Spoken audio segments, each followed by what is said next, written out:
오늘은 이사야 1장 20절 용서하기 위한 질책입니다.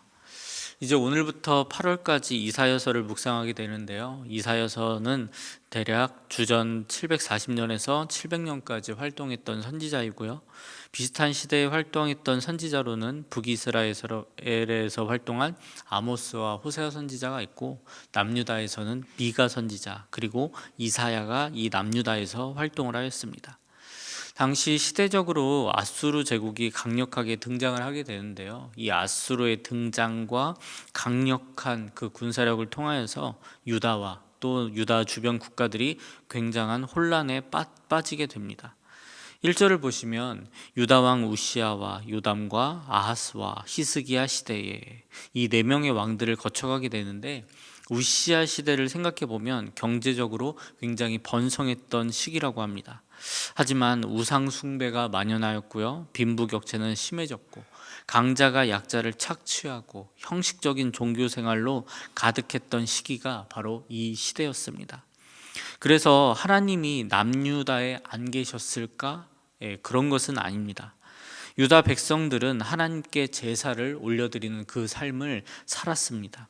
하지만 오늘 1장에서는요, 백성의 삶에는 하나님은 없었다. 분명히 남유다에는 하나님은 계셨지만 백성의 삶에 하나님이 없었다라는 것을 1장에서 고발을 하고 있는 것입니다.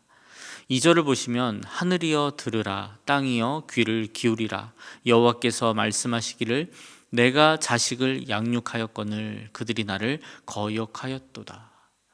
남유다의 이러한 상황을 보시고요, 하나님께서 먼저 탄식하십니다. 하나님께서는 자신의 백성을 인도하고 또 양육하셨지만 그들은 지금 하나님을 떠난 상태다라고 말씀하고 계세요. 그런데 그 백성들, 그 자식들, 그 백성들은 나는 하나님을 떠났다라고 생각을 했을까요? 백성들의 삶을 보면요, 그 백성들, 그 자녀들 하나님께 제사를 올려드렸습니다. 율법대로 제사도 드렸고요, 절기도 지켰습니다.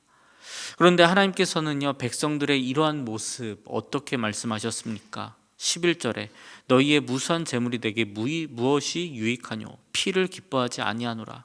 12절 내 마당만 밟을 뿐이니라. 13절 헛된 재물을 가져오는 것, 월삭과 안식과 대회로 모이는 것을 가증히 여기시고 성애와 악을 행하는 것 견디지 못하겠다 하시고, 14절 너희 월삭과 정한 절기를 싫어하시고, 15절 너희가 손을 펼 때에 내가 내 눈을 너희에게서 가리고 너희가 많이 기도할지라도 내가 듣지 아니하리니 이는 너희의 손에 피가 가득함이라. 이것이 하나님께서 바라보는 유다 백성들의 현실이었습니다. 그런데 성전의 제사는 멈춘 적이 없습니다. 하나님께서 바치는 재물 오히려 늘어갔습니다. 하지만 하나님께서는 기뻐하지 아니한다. 너희는 그저 마당만 밟을 뿐이다. 가증하다, 견디지 못하겠다, 싫어한다라고 말씀하고 계신다라는 것이죠. 왜 그렇습니까? 백성의 관점과 하나님의 관점이 너무나도 달랐기 때문에 그렇습니다. 하나님께서 제사를 말씀하신 목적, 행사가 아니었습니다. 그것은 깊은 관계로 들어가는 하나님과의 관계 회복이었습니다. 하나님과 자기 백성과의 관계, 그리고 회복에 그 초점이 있었다는 것이죠. 하지만 백성들은 어떻습니까? 백성들에게 제사가 무엇이죠? 하나님의 백성이기 때문에, 나는 이곳에서 태어났기 때문에 해야만 하는 그런 운명과도 같은 이벤트, 숙제, 그냥 과정, 겨우 그것뿐이었습니다.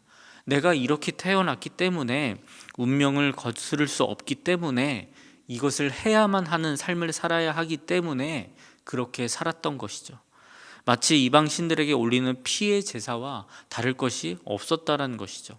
그래서 15절 너희가 많이 기도할지라도 내가 듣지 아니하리니, 하나님께서는 제사를 정말 받기 원하셨습니다. 그리고 기도가 올려지기를 원하셨고요. 하지만 그 하나님께서 말씀하십니다. 너희가 많이 기도할지라도 내가 듣지 아니하리라. 이제 더 이상은 그것이 아니란 것이죠. 그래서 지금 이 유다 백성들의 모습을 무엇으로 비교하셨습니까? 소돔과 고모라로 말씀하십니다. 이 후손들이 기억할 수밖에 없는 하나님의 가장 강력했던 그 심판, 소돔과 고모라. 유다 백성들에게 이 비유는요, 모욕적이었습니다.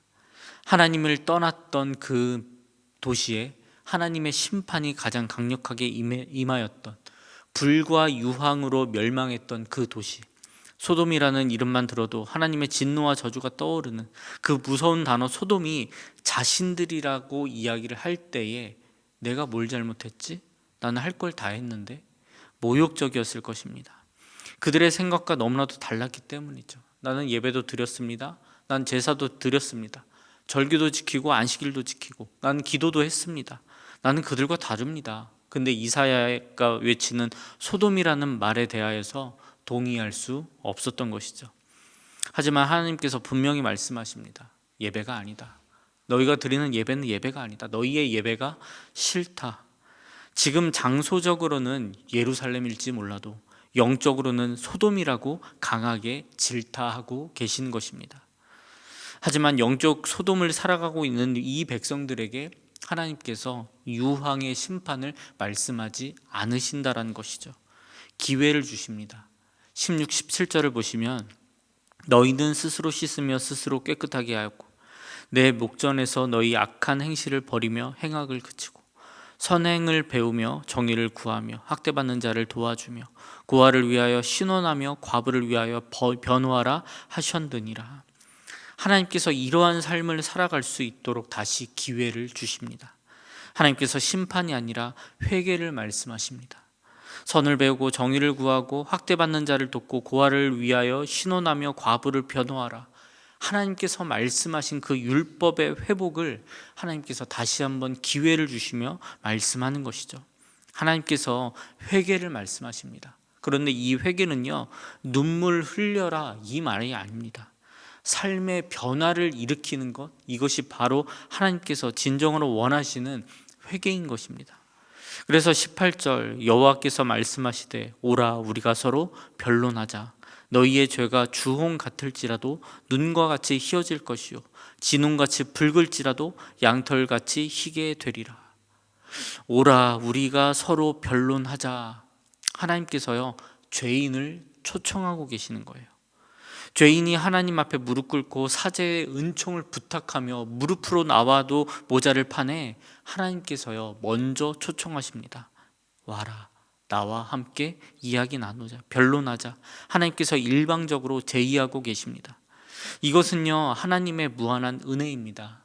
그 은혜가 있기 때문에 주홍 같을지라도 진홍같이 붉을지라도 그 죄가 너무나도 선명할지라도 희어질 수 있다. 하나님의 은혜가 있기 때문에 희어질 수 있다라고 말씀하십니다. 오늘의 본문의 핵심은요 유다의 죄악에 대한 하나님의 책망, 그런데 이 책망은요 멸망을 위한, 심판을 위한 분노가 아니라 회복을 위한 사랑이라는 것을 깊이 깨달으시기 바랍니다. 죄를 고발하는 것으로 시작했습니다. 하지만 결국 오라 우리가 서로 변론하자, 하나님의 초청으로, 하나님의 은혜로 마무리가 되어지고 있습니다. 바로 이것이 이사야의 주제입니다. 역사의 주관자이신 하나님께서 유다의 죄악과 심판을 분명하게 말씀하시지만 결국 회복의 약속과 새로운 하나님의 나라에 대하여, 메시아에 대하여, 예수 그리스도에 대한 메시지를 선포한 것이 바로 이사야서입니다. 오늘 본문을 묵상하시면서 지리적으로는 예루살렘에 살아가고 있지만 영적으로는 소돔에 살고 있는 이 유다 백성들의 모습을 바라보시면서 나의 신앙생활을 다시 한번 돌아보셨으면 좋겠습니다. 이들 가운데에도 예배는 있었습니다.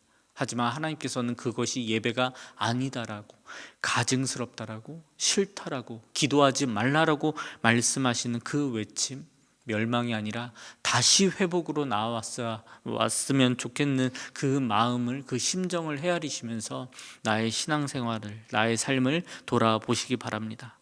형식적인 신앙에, 형식적인 종교 활동에 그저 머무르고 있는 것은 아닌지, 삶의 변화가 정말 일어나고 있는 것인지, 하나님 나라 백성다운 삶을 살아내고 있는지 나의 삶을 돌아보시면서 말씀을 통하여 나의 삶을 돌아보시기 바랍니다. 그리고 하나님의 책망, 그것으로 끝내지 않으신다라는 것을 오늘 말씀을 통하여서 분명히 다시 한번 붙드시기 바랍니다. 하나님께서는 회복을 말씀하십니다. 끝까지 인내하며 기다리는 그 하나님의 사랑을, 그 은혜를 오늘 더 깊이 만나시기 바랍니다. 그래서 오늘도 더 깊은 은혜를 누리시며 승리하시길, 성령 충만함으로 살아가시길 주님의 이름으로 축원합니다. 기도하겠습니다. 전능하신 하나님 아버지, 고맙고 감사합니다. 오늘부터 이사야서를 묵상케 하시니 감사합니다. 멸망과 심판과 책망이 있을 것입니다. 하지만 그것이 끝이 아니라 분명한 회복과 우리 예수 그리스도로 말씀을 맺으시면서 더욱더 나와의 깊은 관계를 위하여서 외치는 그 음성을 듣길 원합니다. 하나님, 이 이사야서를 통하여서 나의 신앙의 삶을 정말 다시 한번 바라보게 하여 주시옵시고, 돌아보게 하여 주시옵시고, 말씀 앞에 겸손히 설 수 있는 그 은혜의 시간 될 수 있도록 인도하여 주시옵소서. 결국 예수 그리스도만 남는 그 묵상의 시간 되기 원합니다. 아버지 하나님, 이 시간 함께하여 주시옵시고 더욱더 하나님의 은혜를 경험하며 나아가는 우리 귀한 성도들 될 수 있도록 인도하여 주시옵소서. 오늘 말씀을 통하여 나의 예배의 삶을 돌아보기 원합니다. 형식만 남아있는 삶은 아닌지, 정말 그것만을 위하여서 나아가고 있는 것은 아닌지, 나의 예배의 목적이 무엇인지 다시 한번 돌아보게 하여 주시옵시고, 하나님께서 말씀하시는 그 하나님과의 깊은 관계로 나아갈 수 있는 그 예배로 다시 한번 회복될 수 있도록 주님 붙드시고 인도하여 주시옵소서. 우리 다음 교회 예배가 그렇게 되기 원합니다. 그저 형식에 얽매여서 그저 주일만 왔다 가는, 마당만 밟고 돌아가는 그런 예배가 아니라 정말 하나님을 만나고 성령 충만함으로 나아갈 수 있는 그 예배 될 수 있도록, 하나님께 온전히 영광을 올려드릴 수 있는 귀한 예배가 될 수 있도록 하나님 붙드시고 인도하여 주시옵소서. 더욱더 하나님께 온전히 나아갈 수 있는 우리 귀한 성도들 되게 도와주시옵시고, 하나님 나라 택함받은 백성다운 성숙의 삶으로 인도하여 주시옵소서. 그렇게 인도하여 주실 줄 믿사오며 감사드리며 예수님의 이름으로 기도드립니다. 아멘.